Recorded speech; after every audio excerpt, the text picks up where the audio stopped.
Welcome to this Zentangle Quickie.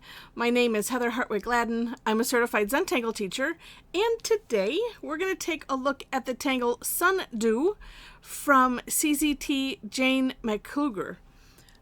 Oh, it's a cute tangle, and I encourage you highly. Take a look at for more inspiration, links. I'm going to put, the first link is to Tangle Patterns, because that's where I found it.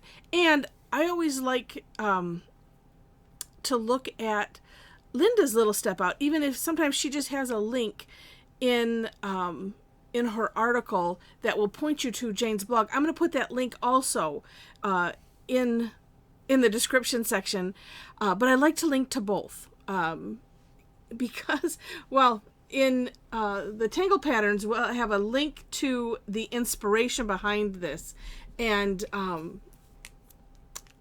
it's a gorgeous plant.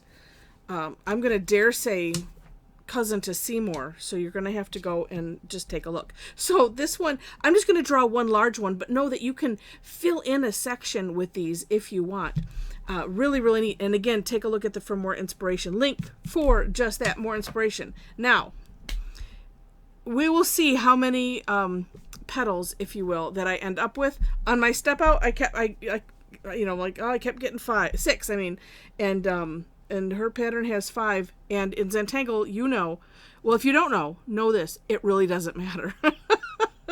If you already know it, you were saying it already, right?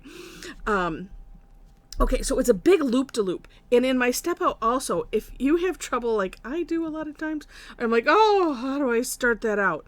So I put a thought. And the thought is, start off with like a big U. Maybe not as, well, mine worked sort of. Just a U, or a smiley face. And then, and you could think of this as subsequent U's. It's just like we're taking this end though, and we're going to wrap it around and come here. And like I said, we'll see how many I get. This is 2, or actually 2.5. 3. The trick is having this one close to this. And then this one just cross wherever, and then slowly as you come back, meet up. And you know what? If you don't, it really doesn't matter because of the next step. Actually, you can just kind of feel free to blend it in a little bit more if you end up with something like that. But the next step is this. We're going to put, I like to call them eyelashes. They're little straight curved, maybe a little curve to them, whatever. Flick lines, because I'm kind of flicking them. If they end up curving like that, great. I do try to start on the line. I try not to worry too much about it.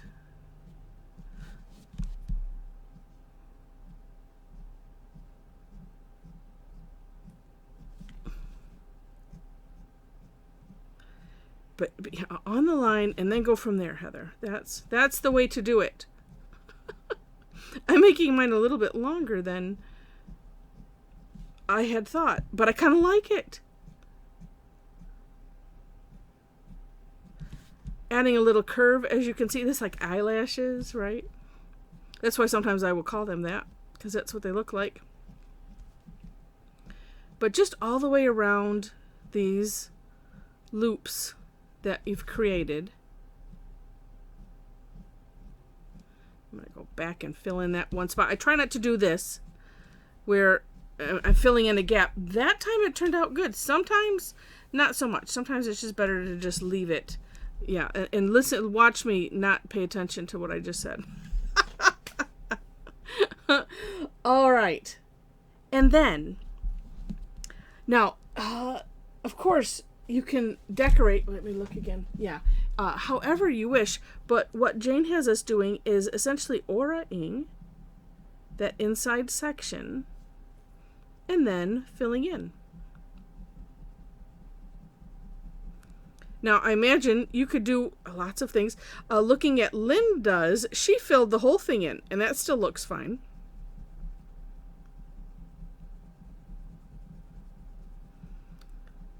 And yes, I should grab my graphic one. I'll touch it up a little bit. It's a little grainy looking. Oh, go crosswise. Look at that's filling it in pretty well. All right. Then last step, one of my favorite things to do is she adds more of a fescue, but I'm going to turn it into a fancy fescue because that's just what I feel like doing. So I'm going to start here. You can look at the For More Inspiration link and just take a look at where she places them. Some of them she has them coming off of the loop-de-loops. So again, it doesn't really matter. Wherever it fits best for you. And let's have it go the opposite direction, I think. Because that's kind of what she had. And let's go right off the tile. We'll say looking at her step out, she has doing a couple at the sample. Some of them have one, some of them have two. Again, really doesn't matter, whatever you want to do with that. I'm going to say, it's like, well, wherever you want to fill in some space, you could do. So like I could have done one up here, one up there. It's just cool. All right, now, shading. She didn't really put anything, hold on. It's so small. Yeah, not so much. You could leave it just like this, like a lot of tangles. One thing I'm going to do, because I have some little spaces here that I'm not necessarily keen on, I'm going to thicken maybe just one side. It would be so great if it was the same side where I was going over every time. Could just redefine that whole thing if if I wanted to. But I'm just going to pick that one side and do that. And kind of tracing over, just depending on how thick or how much space you have. So just even tracing over a little bit. Look at how neat that looks now all of a sudden. Oh, I love it. You could do, if you wanted to, even, to some of these. Completely up to you. That is the fun of play. Now, what I'm going to do for shading, because I had two thoughts. I think what Linda did was she did around the outside of it. Ooh, let's try this. Okay, I'm going to do the outside on just one side. I have a thought. Hang with me.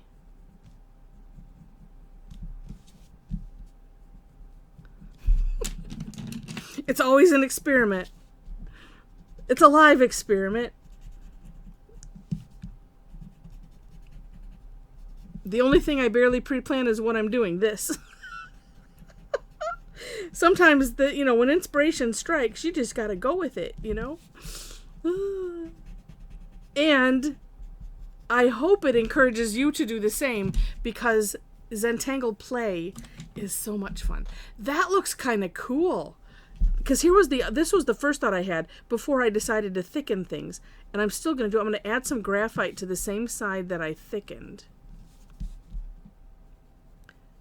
And this is also because if you watched more than just this video, you know that I mention a lot of times that I like to do the shading in stages. Oh, because it's... Okay, so if this is the first video you've watched, I am not an artist. I am not trained. I didn't like art. I don't think I could have drawn a stick figure to save my life, ever. Zentangle has changed all of that. I've been doing at this point for 13 years. Been playing with Zentangle, and it's certified in 2015. So however many that is, I don't feel like calculating it. I was introduced to it in 2012, and so I have been playing ever since. And so not having, don't consider myself an artist, because I didn't like I said, I didn't like art class and all of that. And so it just never, ever, ever gets old, the shading and the play part. So that's why I get so excited on these videos and on my classes and everything, because it's just so cool. And I realize every once in a while I do need to explain so that way you understand. Now that middle is needing something, isn't it? Inside or outside? And when you play, And then you can kind of guess, okay, if I do it this way, it's going to look this way. And, you can kind of guesstimate what it might look like and then decide, well, what do I want to do? Let me tell you something that I want to do, but I'm not going to do is you could put lines on there. You could totally turn that into this amazing gem. I'm so tempted, but that's for other playing. I think let's just do the outside because it's it keeps telling me to do that. And when I say that, well, yes, I'm a little nuts, but that's okay.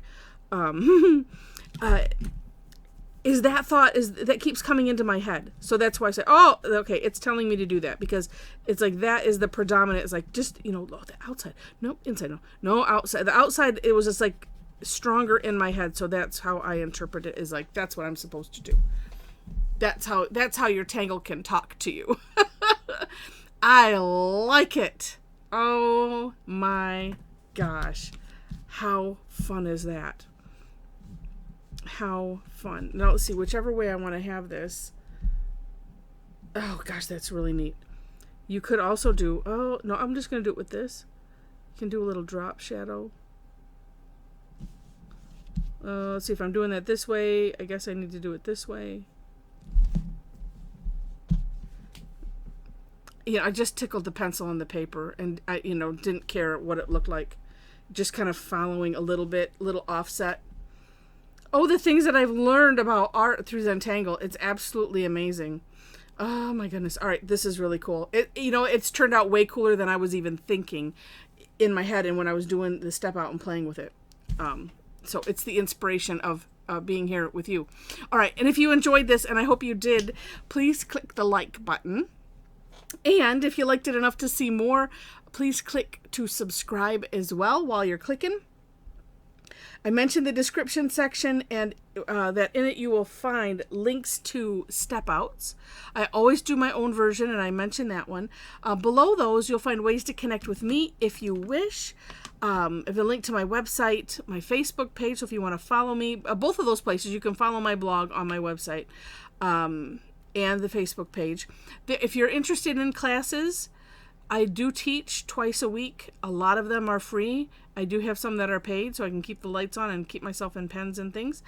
And you will find those on my website and some other ways to follow me if you don't happen to be on Facebook. So like Eventbrite, Meetup.com. Those are free things you can, sign up. And you can sign up and just follow me if you wish. All right. Below that, if you'd like to be part of the conversation, we have a fantastic ongoing conversation in our private Tangle Addicts community group on Facebook. There are 4 questions that you have to answer in order to gain entry. I just want to make sure that you're aware of that. But it's just an absolutely amazing group of people, and it's so much fun. All right, so I think I have mentioned everything. And with that, thanks so much for watching, and I wish you happy tangling.